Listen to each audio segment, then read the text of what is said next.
today is the day. After months of planning, the journey begins today. I'm off to Pennan to meet my first batch of clients in my first ever solo Kim Grant Photography workshop. And I am so excited. Like, I just feel like I've been planning this for so long, and for it to finally be here, it is really exciting. And what's making it so exciting, even more exciting should I say, is the fact that the weather today is perfect. I've been looking at the weather forecasts for the last few days. Obviously it's a bit of a worry when you're doing workshops. Is the weather going to be bad? Is it going to, you know, obscure your view? You're going to struggle to get images. But today the conditions that I wanted for Pennan are going to be there. We're going to have sunshine but with some cloud, which will hopefully get some interest. You know, although really sunny days are great for walks and they're really great for exploring, often they don't leave much interest to the sky and everything. So I quite like that mix of sunshine and clouds as we're approaching sunset, because it allows potentially for the clouds to light up, to get some interesting shapes in the sky, and it can sometimes lead to much more interesting landscape photos. We've also barely got any wind at all today, which means hopefully the sea will be quite calm, potential for some reflection shots, and overall the weather is going to be nice, which means I can take my clients around Pennan, tell them about the village, get them to know the village and its location so that they can then connect with it more and hopefully get some more unique and interesting images. It's about 3.5 hours to go until my workshop begins. I'm just sitting down in my new office, which still isn't complete because I'm waiting for my desk to arrive. Just making sure that all my gear's ready, it's cleaned, everything's charged. I did all that yesterday, but I'm just double checking because the last thing I want is to get there and to realise I've left something behind or whatever. You know, I just need to double check.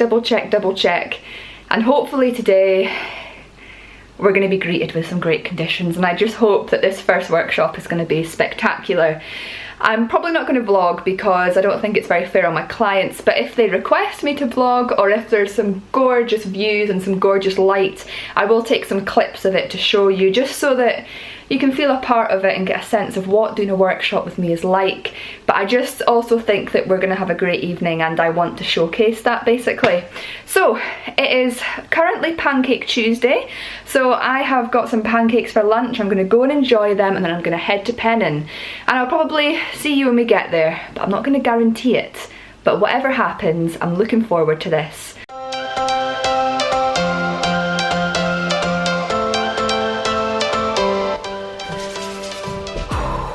Let's do this.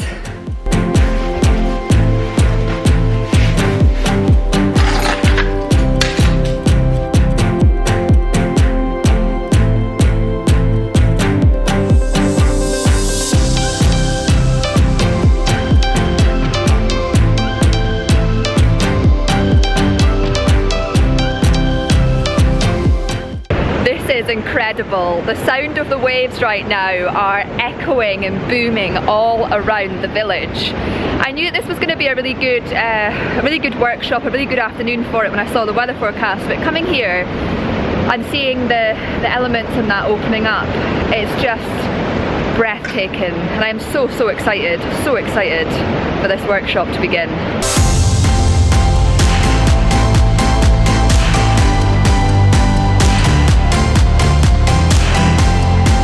I decided to get here an hour before my workshop begins, just so that I can settle in, tune into the environment and try and find the best compositions that are going to work today given the conditions. But I've got to say that I am genuinely spoilt for choice. When I was coming down the hill into the village, down the big windy road, or small windy road should I say, it's quite precarious. I saw some really good compositions. The light looked incredible, the crashing waves was incredible. So I just, you know, like I say, I got here early just to sit it out and see what the conditions are going to be like. We've got a variety of sunshine and clouds like they said we would, which is fantastic. Hopefully get some dramatic light, dramatic shadows, and hopefully if this continues until sunset we'll get some nice sunset light too. So we've got a nice still calm day, but with the sea being as ferocious as it is, it adds so much more to the opportunities we're going to have. Oh, and this is just such a great place and such a great opportunity for my first ever proper workshop. I was buzzing already for this, but now given the conditions and given I'm here, I'm even more excited to spread the joy and really allow people that are coming today to see Scotland in a new light.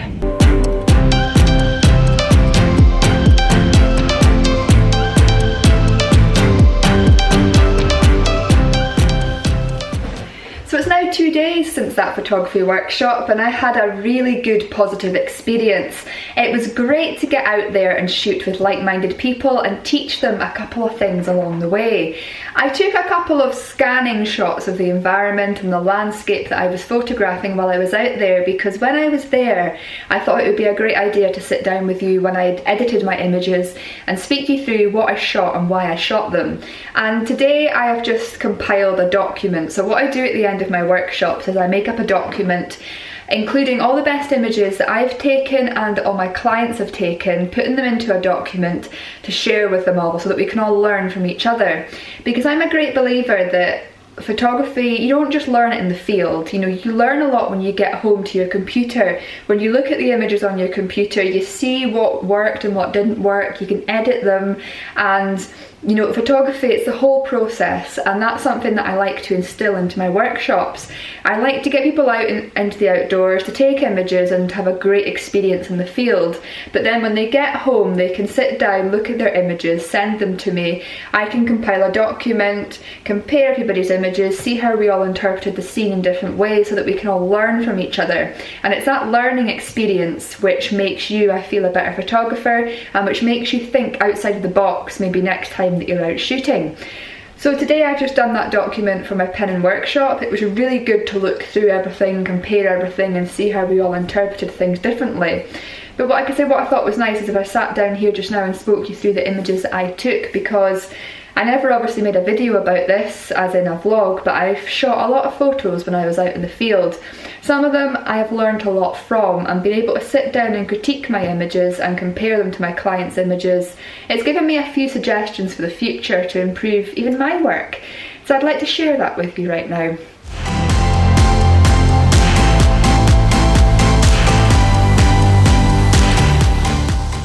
One of the things that was great on the day, I said before I went there it was really calm, and it was, but there had been quite a lot of wind in the days running up to the workshop, which meant there was still quite a lot of incoming waves, quite dramatic, forceful waves.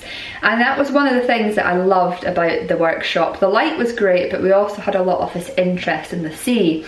And at certain points the sun went away and the light was quite dull, but what I did was I focused on other things. This is something that I want to instill in my photography workshops and in the future of my photography within this channel. You know, so often we go out and look at the grand vista, but if the weather's not great, the conditions aren't what you expect, and you have to look at other things. So what I did is I took some images of these waves with the pier in front of it, adding a bit of colour. I noticed that there was a red and white buoyancy aid ring attached to the pier wall, and just that contrast with the red ring and the blue waves, I thought it worked really, really well.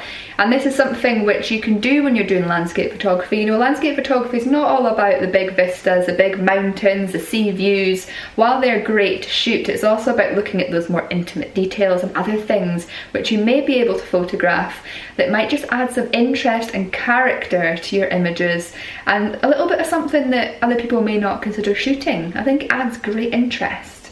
And I really, really like these two images. I think it shows the place, it shows the force of the sea, and what's great is this harbour here in Pennan, it was originally built in the 1700s, but because of the force of the sea and the waves, it's been demolished and crumbled about 5 times in its lifetime, and it's had to be rebuilt every single time this has happened.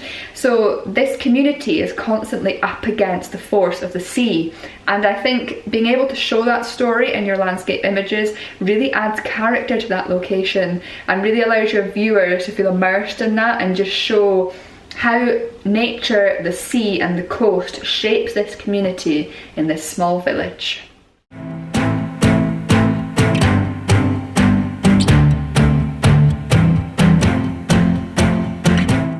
My favourite part of the 3.5 hours that we were out in the field was when the sun began to set. I wasn't sure whether we're going to get a good sunset or not. I mean, you never really do. You can sometimes get a good sense, but you don't always know. But as the sun set, the colours that produced themselves were so much better than I was imagining.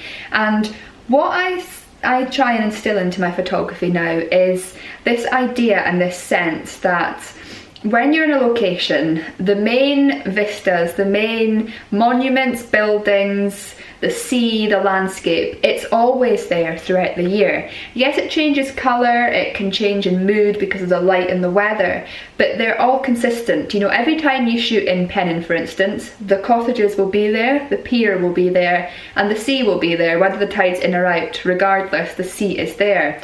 So what I'm trying to focus on more so in my photography is this idea that these things are always there, and you want them in your image because you want to show the location that you're at.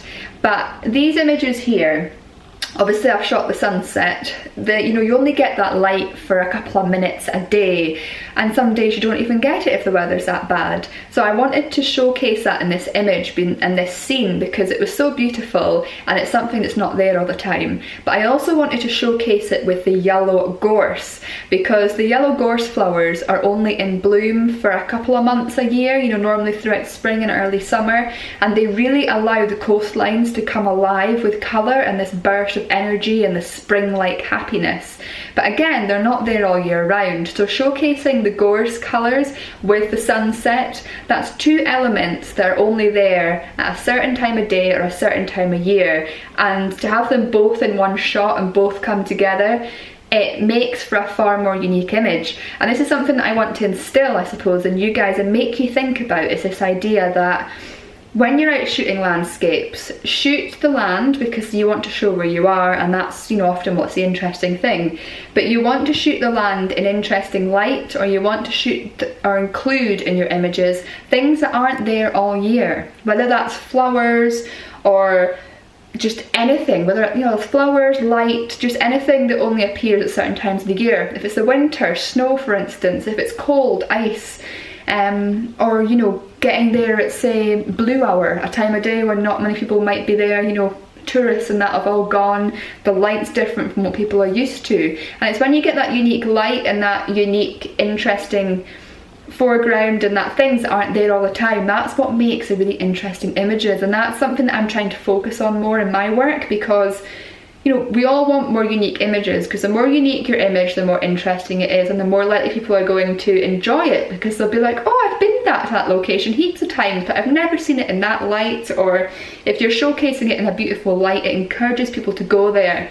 And I was really happy with these images that I got on the night, just because you've got that contrasting colour, that unusual things that aren't there all year.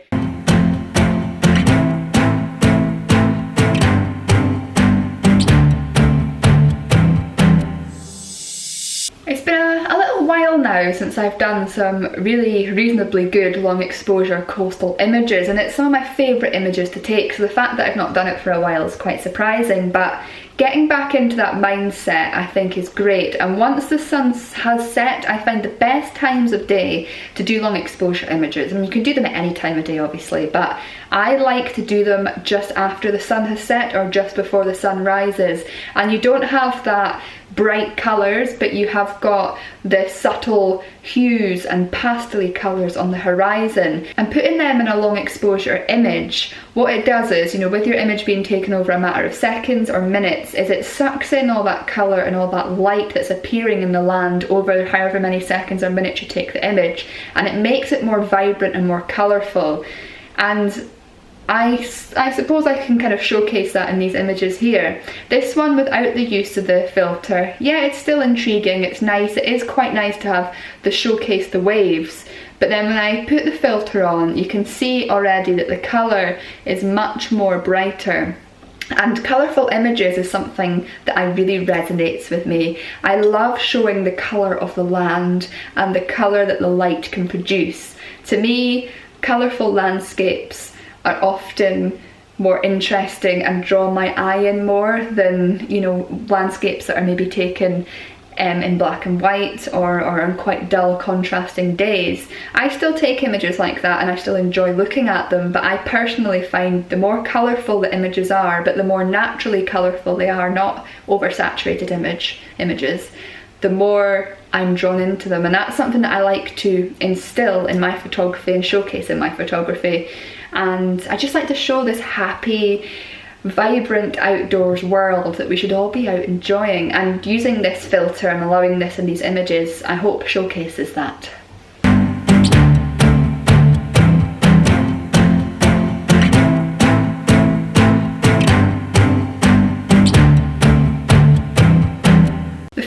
images I want to showcase to you is when I started the workshop, we went to there's this really steep road that goes down into the village, and it looked really nice when I drove into the village because we had really nice harsh sunlight hitting the waves, but when I'd actually got back to there on foot, that had gone. But going back there at twilight and having the cliff faces in shadow and the blue murky light surrounding the village, it adds so much atmosphere to that village and so much character, and it really shows off the sheer cliffs and rocks which are literally formed all around the village, and it showcases how close these houses are to the sea's edge and how the community that have lived there over the centuries, their lives have really been shaped by the sea. So for instance, when Pennan was built in the 1700s, it was a fishing village. All the men would go out from the harbour, fish, take the fish back, and their wives and children were often responsible for then selling those fish on to neighbouring communities. But as time has gone by, the fishing community and fishing as an industry has decreased, and Pennan is no longer used really for fishing. It's more used as a holiday home destination, and in the summer it's used for pleasure boats, and it shows how the people within the area have changed with the times, but how the sea has always been the main focus of that village, whether it's been to make a living out of or whether it's been for a relaxing weekend break and holiday. The sea is always the focus, and therefore when I'm shooting in an area like Pennan, where the village and the livelihoods of the community is shaped by something like the sea, I like to portray that in my images, because that village wouldn't be there if it wasn't for its location, for the cliffs, for the sea, and for the natural beauty that surrounds it. And it also shows that it is up against the elements all the time. And I like to showcase a story in my images also, which is quite difficult to do from time to time. But if an image can make somebody viewing it feel a certain way, or feel a connection, or get that wow factor, I feel like I've done a good job. And when I showed this image to Ed, he was like, whoa, that's so cool, and just to see somebody having that reaction made me really happy. I hope that sitting down speaking you through some of the images I took on that workshop has helped you with some of the hints and tips that I learned from hosting the workshop. I had a great time, and I'm really, really excited to see what the workshops in the coming months have in store. It's so good to get out there and to meet some of you who have watched my videos for a while, and to, you know, connect with you, to shoot with you, and then to help you move forward in your photographic journeys. I look forward to seeing hopefully more of you on the workshops in the near future. A huge thank you to everybody who has sent me well wishes and good luck messages for this venture. And yeah, I hope that you'll enjoy the footage that's to come. I think I personally am going to learn a lot from these workshops, as well as what I can teach my clients, and I'm going to instill that and teach that on here as well. There's not much else to say. I've been vlogging today from my kitchen. My desk is still another 2 weeks away, believe it or not. I don't understand it. It's not being made to order. It literally is coming from an online website, and it's pre-made, but for some reason I have to wait a month for it to be delivered. I just can't wait to have an office and a desk space and somewhere proper to film that's not my kitchen. Never mind. Thank you all again for watching, and I'll hopefully see you all again next week.